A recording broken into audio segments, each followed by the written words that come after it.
Osiris n'est pas un homme, c'est un dieu. Il est le symbole de la justice, de tout ce qui est bon dans l'Égypte ancienne. Avec lui, tout est question de renaissance et de résurrection.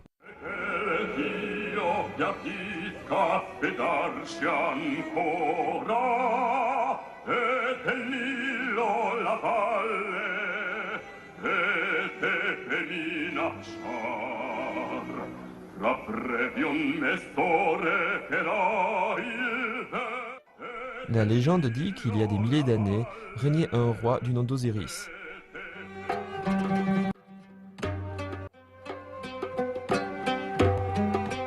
Il exerçait son pouvoir sur l'Égypte avec justice. Impartial aussi bien envers les riches et les pauvres, c'était un dirigeant intègre. Brutal, sa mort est l'œuvre de son frère jaloux qu'il a tué de ses propres mains. Mais il était encore vivant dans le cœur de ses sujets. Ils se prosternèrent devant lui comme devant un dieu. Ceux-ci croyaient qu'il était devenu roi de l'au-delà.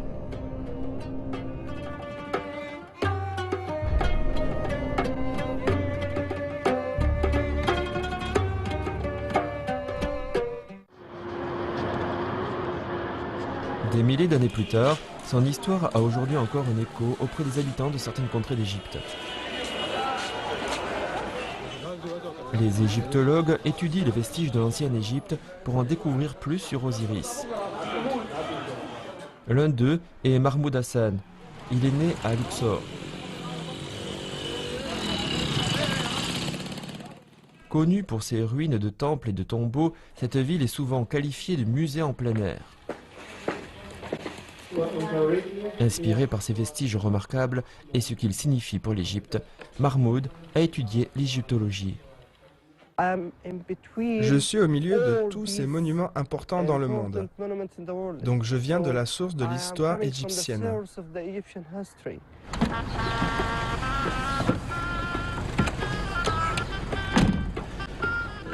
Allons à Abydos. Aujourd'hui, il effectue une visite à Abydos, un temple construit pour Osiris par l'un des rois de l'Égypte ancienne. Osiris est le dieu de l'au-delà, le roi de l'au-delà. Et les défunts veulent s'unir à Osiris dans l'au-delà, se joindre à lui dans son voyage. La vie après la mort avait une grande importance pour les anciens Égyptiens. Ils croyaient que si Osiris leur donnait son approbation, ils pourraient entrer au paradis.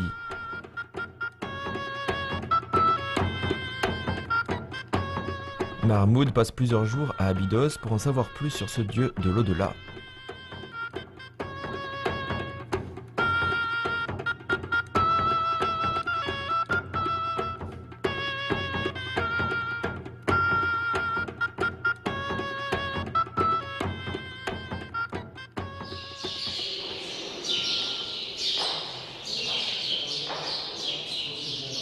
À l'intérieur du temple se trouvent des représentations raffinées qui rendent hommage à Osiris et révèlent qui il était.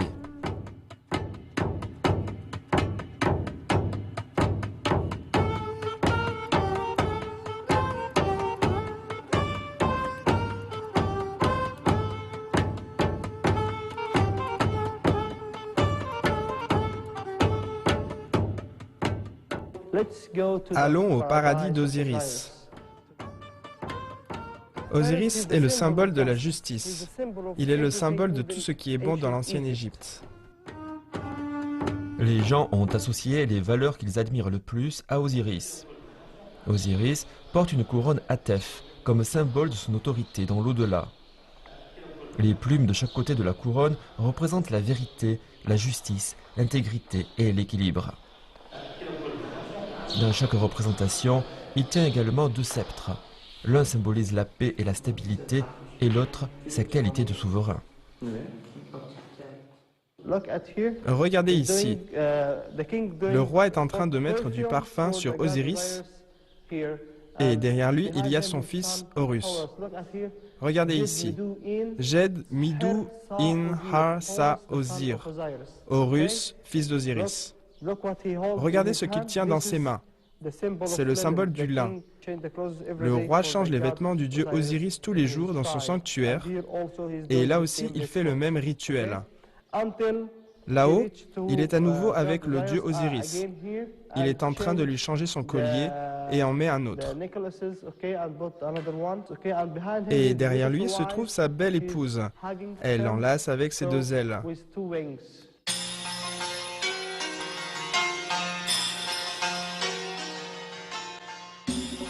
La famille a joué un rôle clé dans la vie d'Osiris. Pour refléter cela, chaque représentation d'Osiris inclut également son épouse Isis et son fils Horus. Sur ce bas-relief, Séti Ier, qui a construit le temple, prie Osiris pour que celui-ci lui permette de le rejoindre dans l'au-delà quand il sera mort.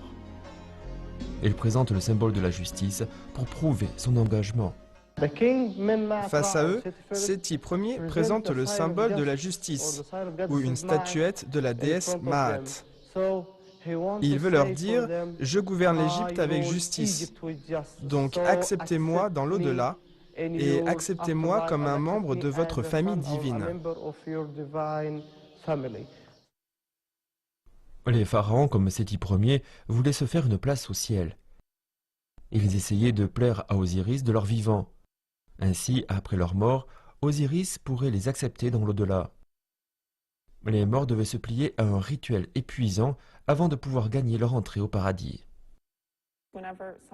Quand quelqu'un mourait, il devait passer de nombreuses épreuves. La plus notable était le rituel de la pesée du cœur, qui faisait l'objet de discussions ou de témoignages dans le livre des morts.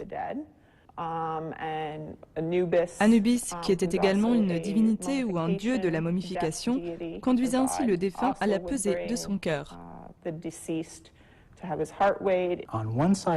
Sur un plateau de la balance est placé son cœur, le cœur de la personne décédée, et sur l'autre plateau de la balance est placée la plume de la vérité ou Maat. Maat est une déesse représentant la vérité, la justice et la victoire sur le chaos, parce que les anciens Égyptiens n'aimaient pas le chaos. Ils voulaient l'ordre, et c'est ce que Maat représente, l'ordre, la justice et la vérité. Ainsi, le cœur est pesé par rapport à cette plume de vérité, et s'il est plus lourd, alors il est dévoré par une bête qui est assise en dessous et qui attend d'engloutir les méchants.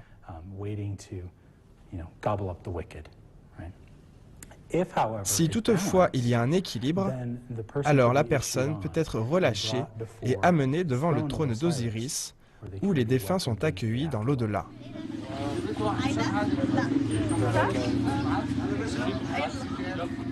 Dans un camp d'été, ces jeunes Égyptiens jouent une pièce montrant exactement comment Osiris est devenu dieu de l'au-delà.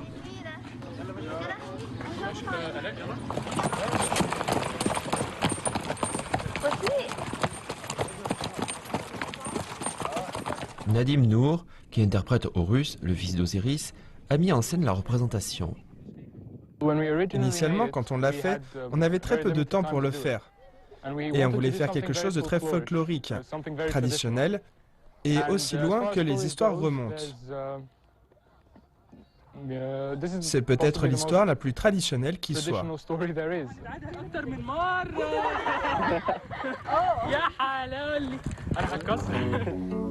أنا السيدة الأولى حياتي بين يوم وليلة اتقلبت غم وقلة حيلة وبقت حكايتي. Alors qu'Osiris règne sur l'Égypte d'un œil vigilant, une terrible tragédie secoue le monde dans lequel il vit. Son frère Seth était extrêmement jaloux de lui et voulait s'accaparer du trône. Et ce qu'il a fait, c'est qu'il a tué son frère. Pour s'assurer qu'on ne retrouve jamais le corps, il l'a découpé en morceaux qu'il a dispersés dans le Nil. Le frère jaloux d'Osiris, Seth, s'empare du trône et devient roi.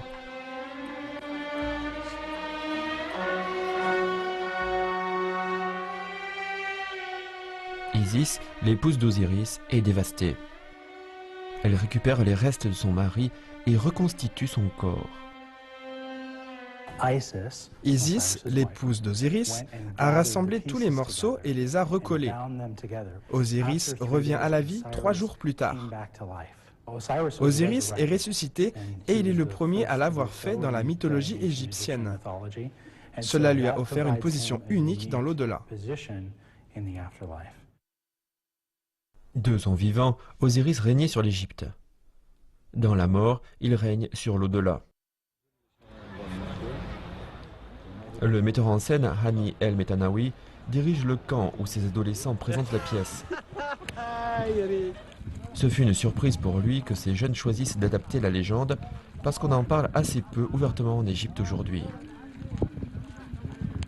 Je suis vraiment surpris parce qu'ils ont 15 ans et qu'ils s'intéressent à cette vieille histoire. C'est peut-être l'histoire la plus ancienne et vraiment peu de gens en parlent. Quand on voit les gens en parler ou parler des dieux, d'autres dieux, et surtout quand ils disent que nos ancêtres priaient ces dieux, cela fait vraiment peur aux gens qui sont dans des religions écrites.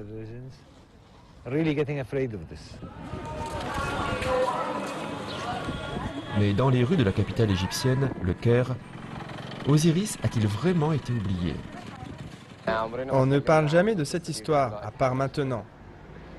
On l'a étudiée à l'école, mais on nous a peu interrogés à ce sujet. L'histoire d'Isis et d'Osiris est une histoire ancienne.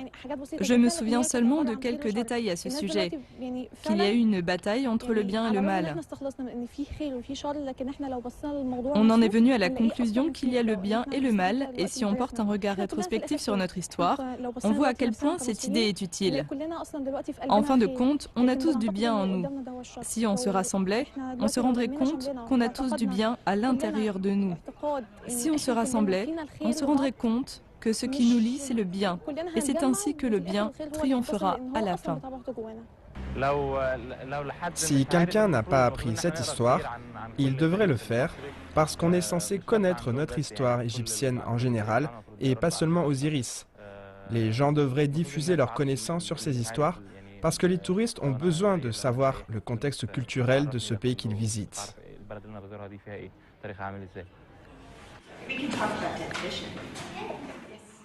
Venu des États-Unis, Lionel Johnson est à l'université américaine du Caire pour étudier l'archéologie.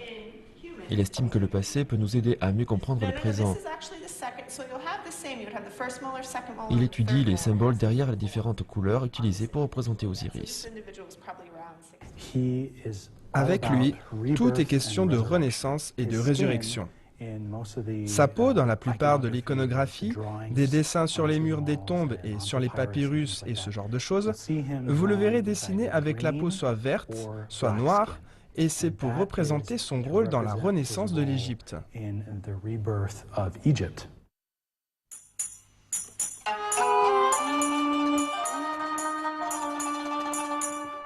Dès tard, la justice est toujours une valeur clé pour les Égyptiens. Cela peut se voir de manière spectaculaire à partir des graffitis protestataires dans les rues du Caire. Ceux-ci sont devenus un signe distinctif des rues de la ville au cours de la révolution égyptienne. L'art reflète les changements que les Égyptiens réclament dans leur société.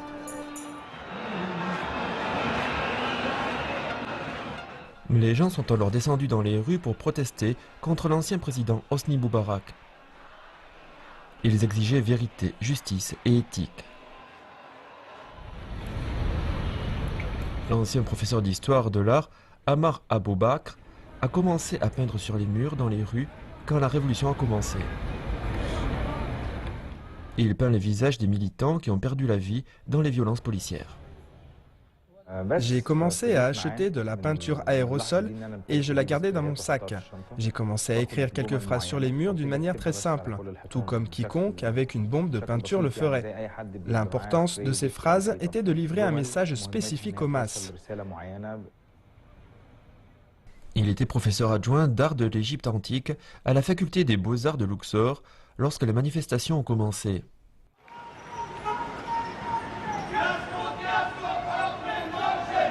Alors que la révolution était en marche, il a quitté le poste qu'il occupait depuis 8 ans à la faculté et a déménagé au Caire.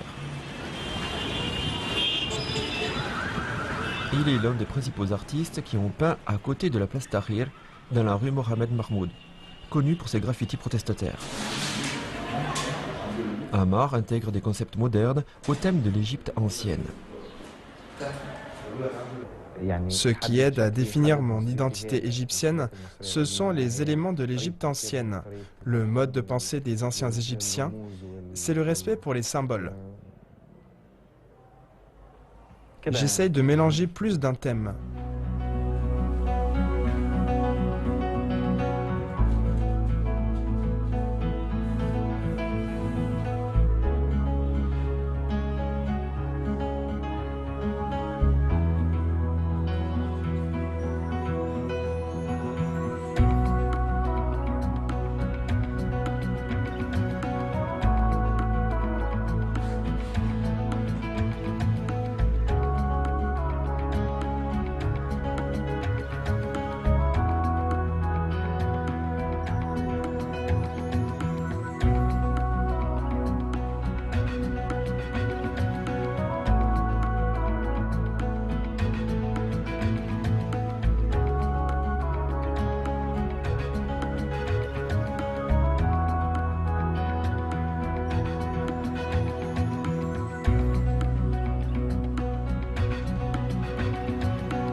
C'est censé symboliser Osiris.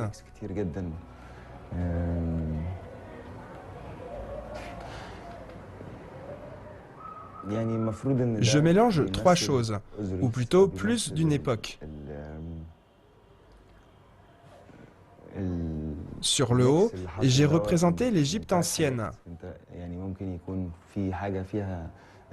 tandis qu'au milieu, c'est le symbole de l'islam, parce que c'est la position que les musulmans adoptent pour prier. Et la partie inférieure, c'est les jambes de Jésus. Voilà peut-être comment je veux présenter Osiris en 2014.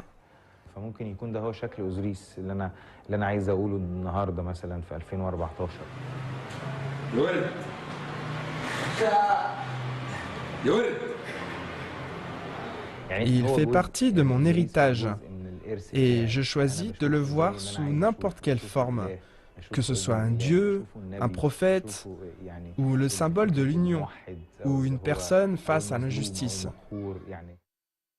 Selon la légende, des événements dramatiques se produisent suite à la mort d'Osiris. Son frère Seth s'empare du trône. Mais son règne ne dure pas. Le peuple se révolte contre Seth. Il veut être dirigé par quelqu'un comme Osiris, et non son frère maléfique. Son fils Horus entreprend de venger son père assassiné.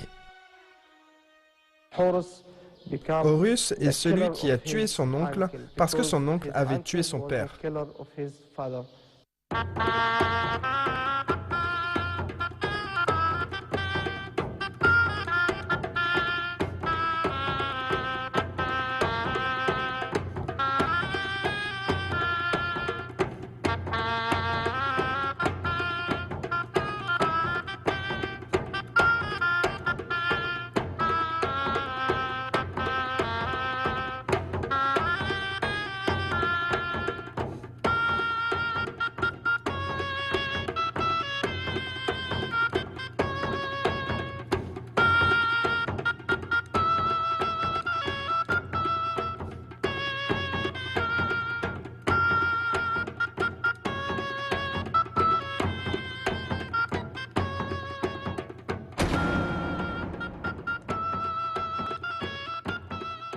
Horus reprend le trône à Seth et devient le véritable roi d'Égypte.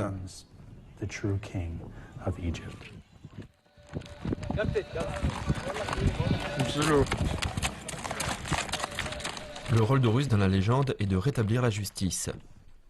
Et il est une force puissante qui triomphe du mal. Nadim, comme d'autres jeunes Égyptiens, était sceptique sur ce que l'avenir nous réserve. Avant cela, j'étais incroyablement cynique et je pensais que les humains seraient ce qu'ils sont, qu'ils seraient toujours violents et il y aurait toujours de l'injustice dans le monde. Mais cette légende me donne comme un peu l'espoir, parce que les gens, il y a longtemps, pensaient que justice pouvait être rendue. Peut-être qu'ils ont raison.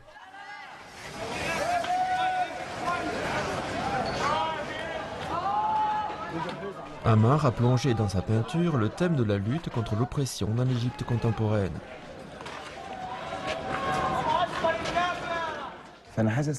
Je pense que les manifestants, ou plutôt le peuple égyptien, sont comme des mouches aux yeux du gouvernement. Ils nous trompent, se moquent de nous, mentent ou nous tuent dans les rues.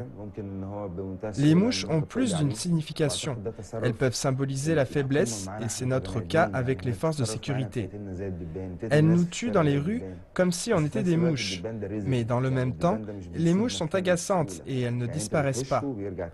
Chaque fois que vous essayez de chasser une mouche, elle revient toujours. Les gens pourraient mépriser les mouches, mais elles ont aussi une fonction dans ce monde. Elles mangent les moustiques.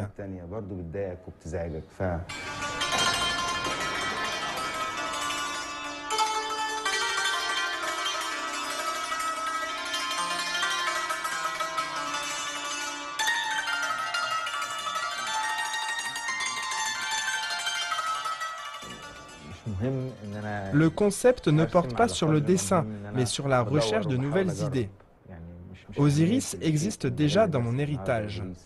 Je cherche un moyen de fusionner avec d'autres idées. Et ensuite, je découvre de nouvelles connexions entre les choses.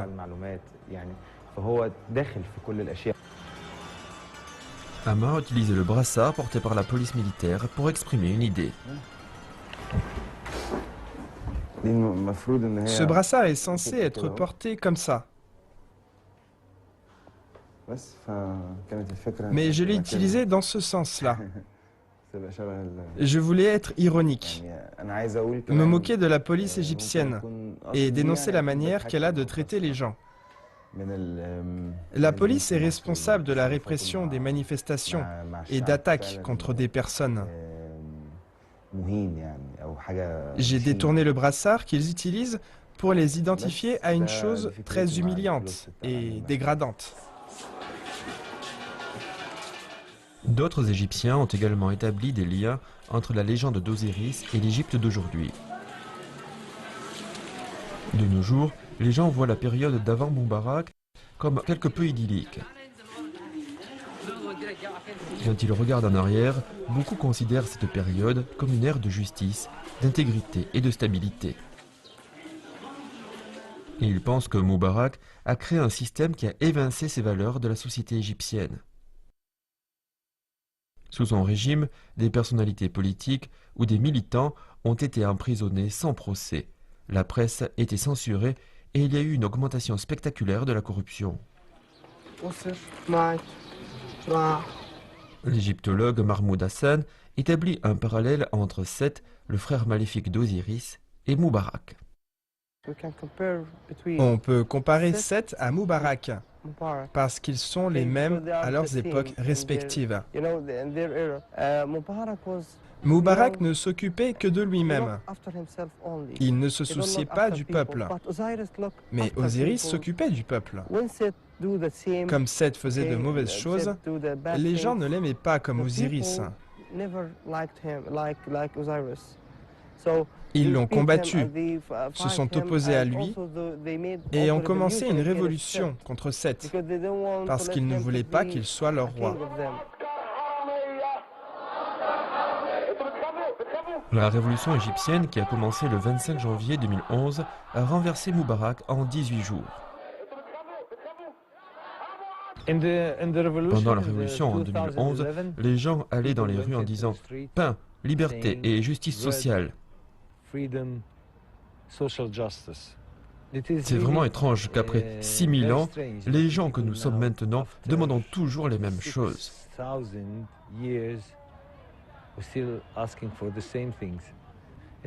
C'est un long combat entre la justice et l'injustice.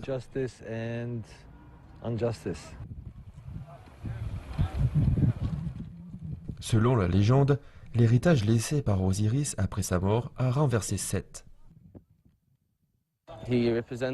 Il représente comment les gens peuvent surmonter certaines choses, non pas grâce à un individu, mais grâce à un mouvement. Osiris n'a pas pu vaincre Seth, mais ses idées ou les gens qu'il a influencés l'ont fait.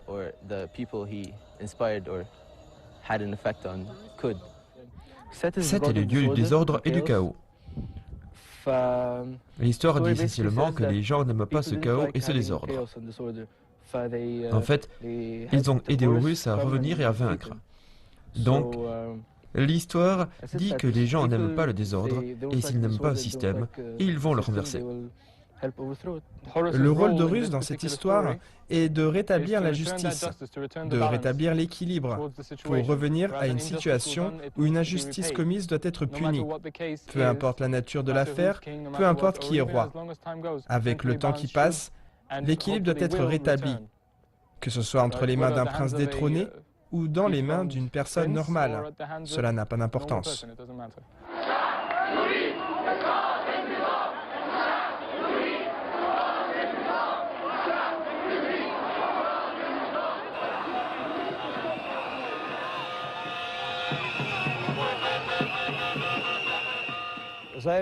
Osiris n'est pas un homme, c'est un dieu.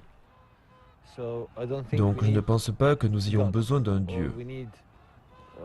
Je ne pense pas que nous ayons besoin d'un homme ou d'une femme ou de qui que ce soit. Nous avons besoin du peuple. Voilà la partie la plus importante de l'histoire. Il faut que les gens se rassemblent, réfléchissent ensemble et s'unissent.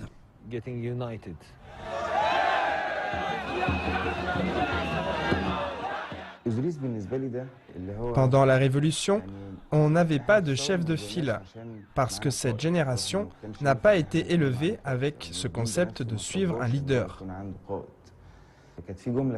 Il y a quelque temps, il y avait une phrase écrite sur les murs et que j'admire. Elle dit « Nous sommes le dirigeant que nous cherchons ». Osiris est un chef qui existe parmi tous les peuples. Un Dieu qui existe dans l'âme du peuple. Chacun a une part divine en lui, et donc une part de chef. Tout le monde est un chef ou un Dieu.